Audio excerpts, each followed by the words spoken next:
Hey, what's up, everyone? Welcome to Ideal Ego Pokemon. And what do we have here? Looks like it's a team leader battle against Team Rocket leader Sierra. In which case, I have Rocket Radar, in which it is earned after defeating 6 of those normal Rocket Grunts.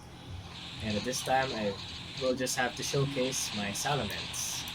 With Firefang, it's his fast move, and Draco Meteor. Alright. So in the battle a while ago, it was my Alolan Sandslash that took out her Sneasel, but was also took out because it was not even at full health. And then my Salamence comes in and might be able to survive the Gliscor's Fury Cutter, which is not going to be the same type attack bonus because Fury Cutter is a bug type move. And speaking of bug, I also run this Galvantula, in which will not really do that much, just minimal damage to the Gliscor, and to be able to launch the second shield of the opponent. And just my Salamence at low health will just farm down the Gliscor with Firefang, and this Draco Meteor will take out the opposing Houndoom of Sierra. Alright, that is a good game, very well played. And yes, the reward was just 2 max potion because it's usually less when you have a space for the strange eggs, 12 kilometer. Alright, so before we head into the Ultra League battles, I'm showing this again, which is the footage that shows my overall record for Season 8. So I'm just recapping this specific information that I already showed, I think 8 videos ago. Alright. So yes,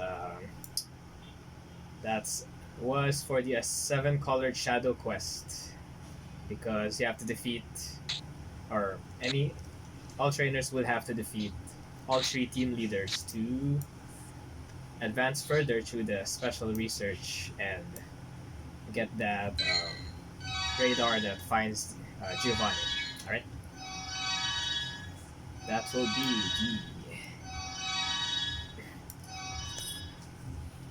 the TM part of the rewards of the entire season. So yes, for the bag items is the charge TMs and all that, and Stardust is 165,000 because of Ace rank and the Star Piece. Okay. Alright, so moving on to this first battle. Heatran against a Machamp, and Empoleon comes in, and in this team that I will be using, it's an all legendary team. Alright. But this wasn't anything recent because this was season 8, so last August. At the last week before last week where all 3 leagues are available. Alright, so Dragon Claw, the opponent's not shielding.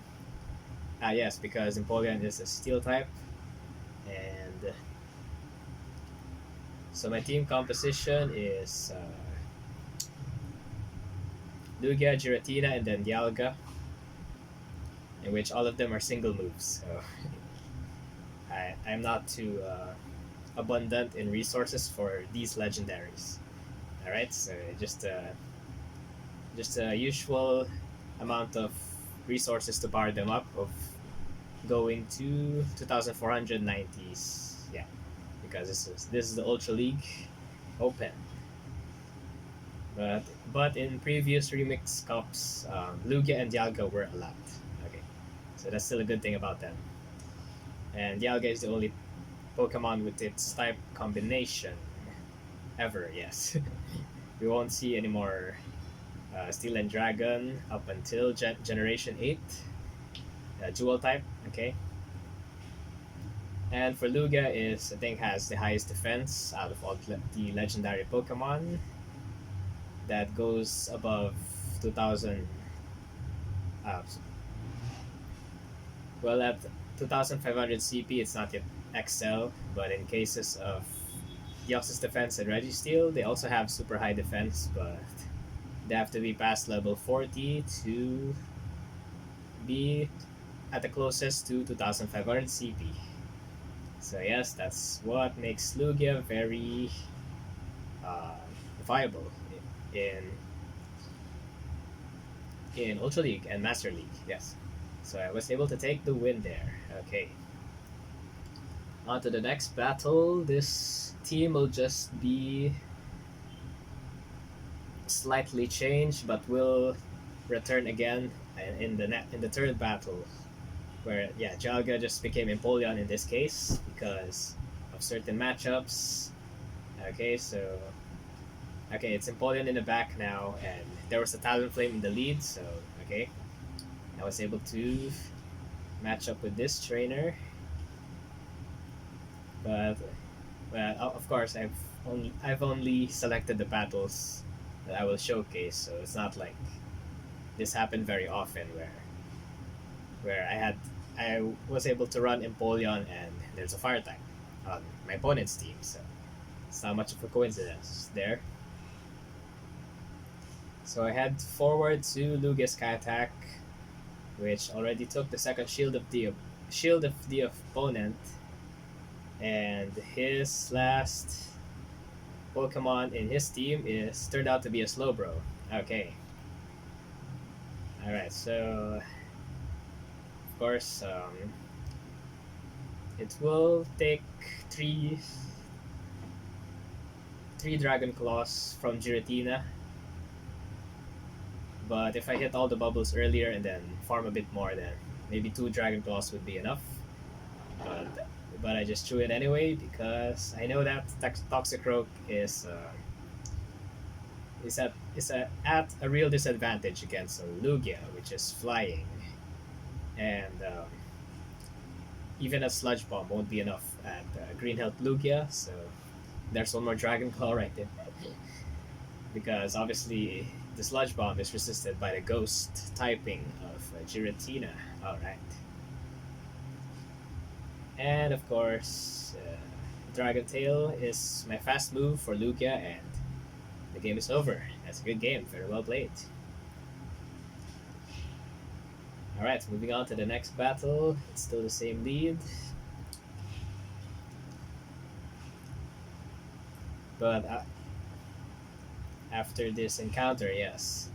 The third battle after this encounter, and then after that is a bonus Great League featured battle from Season 9 that got an unusual ending because of the 3-letter word that we are all familiar with, which is lag.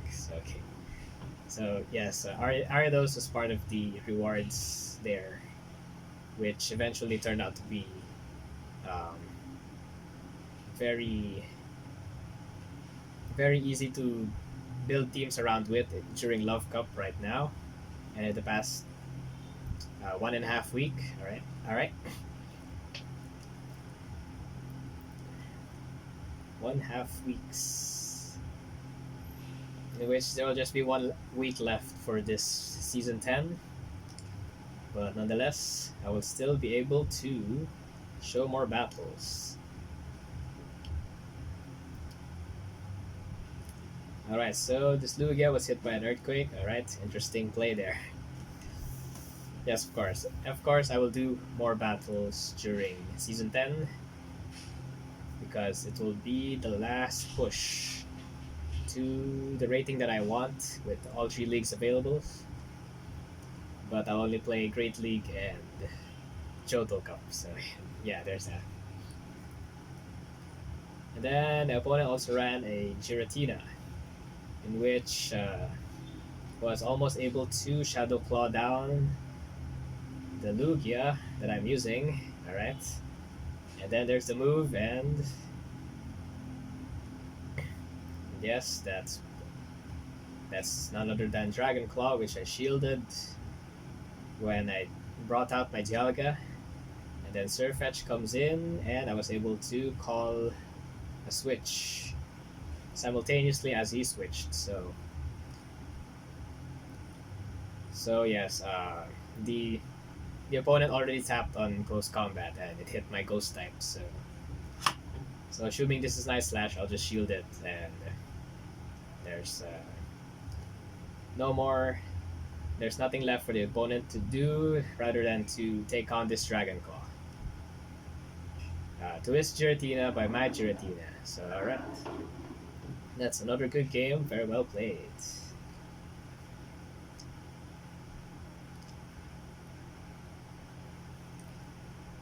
Alright, here now the last battle is starting, in which so the team lineup as seen there is Poliwrath switching later and Venusaur. But in this case, in the battle now, it was Jellicent using Bubble Beam, and I answer back with a Shadow Ball. And the opponent turned out to no shield, so he was able to call the move wrong and was able to reach to another Bubble Beam. Okay. And the opponent decides to still let it go. Alright, and his Jellicent was not able to catch up on a second charge move. Okay. So he ended up running Galarian Stunfisk. Stunfisk, in which he preferred to send that out instead of his last Pokemon, which is Cherim, later, because Cherim's Weather Ball is not effective against Water type and will take very long to reach a Solar Beam, for example, up against my own Jellicent.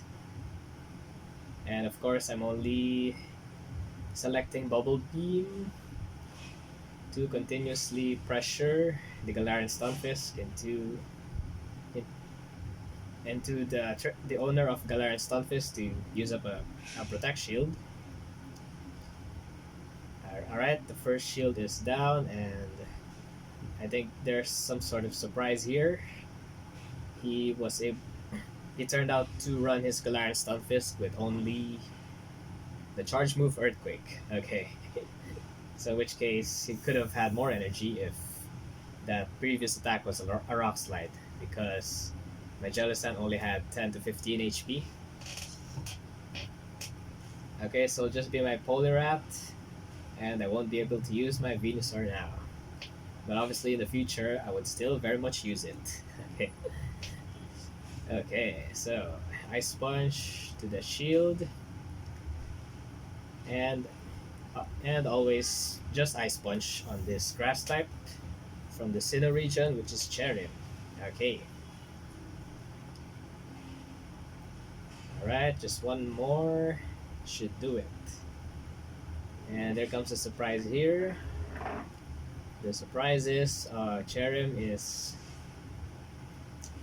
I think, almost at 2 Weather Balls, but because he lagged with just a misanimation of a Weather Ball. See, there's no damage. But yes, eventually that turned out to be the third shield glitch, as more of these situations arose in battles where it was screen recorded. Alright. The damage, so there was a bit of weak connection right there. And see, look at that. Poliwrath is just dancing through the battle clock until it's over. So yes, but the opponent seemed to leave already. That's why this would explain. Yes, yes, he is already unresponsive, so he will not win this battle due to his connection, and my connection is weak as well. So or rather, the game just decided to time out the battle, and obviously I have 2 Pokemon active, so, and therefore I was able to take the win there. That's a good game. Very well played, and amazing fights.